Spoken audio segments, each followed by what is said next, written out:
উত্তরবঙ্গের জেলা গাইবান্ধার চরাঞ্চল জুড়ে চাষ হয়েছে মিষ্টি কুমড়া, ক্ষতির মুখে পড়ছে কৃষকরা।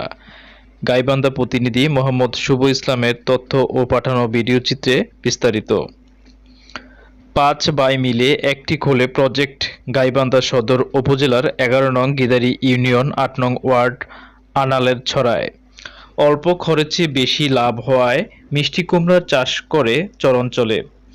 অন্য ফসলের পাশাপাশি মিষ্টি কুমড়ার চাষ করে স্বাবলম্বী হয়েছেন এ জেলার কয়েক হাজার কৃষক।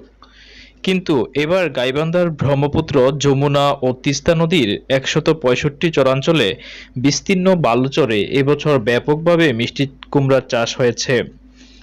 বন্যার পানি নেমে আসার পরেই চরাঞ্চলের কৃষকরা মিষ্টি কুমড়ার বীজ বপন করে। পুরো বালুচর জুড়েই শোভা পাচ্ছে মিষ্টি কুমড়ার সবুজ লতা। কৃষক মোহাম্মদ ইউনুস মিয়া বলেন, মিষ্টি কুমড়া চাষে উৎপাদন খরচ কম। প্রতি কেজি কুমড়া ১৫ থেকে ৩৫ টাকা কেজিতে বিক্রি হয়। কিন্তু অন্যবারের তুলনায় এবার ক্ষতির মুখে পড়েছি। ও ফুল আসে, তার ফল আসে না। কুমড়ার আগায় ফুল আসা মাত্রই ঝরে পড়ে যাচ্ছে। তীব্র শীতের কারণে আগাছা ভেঙে যাচ্ছে। এবার কৃষকের মাথায় হাত। সংশ্লিষ্টরা জানান, স্বল্প খরচে বেশি লাভ হওয়ায় এ জেলায় মিষ্টি কুমড়ার আবাদ বাড়ছে। কৃষকদের সব ধরনের সহযোগিতাও করা হচ্ছে। কৃষি বিভাগের তথ্যমতে গাইবান্ধার চরাঞ্চলে ৫০০ হেক্টর জমিতে মিষ্টি কুমড়া চাষ করছে চরাঞ্চলের কৃষকরা।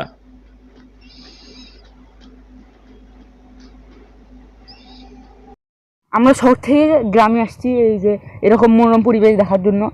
তো কুমড়া খেতে এখন বর্তমানে লাভের থেকে ক্ষতির সংখ্যা আমরা বেশি।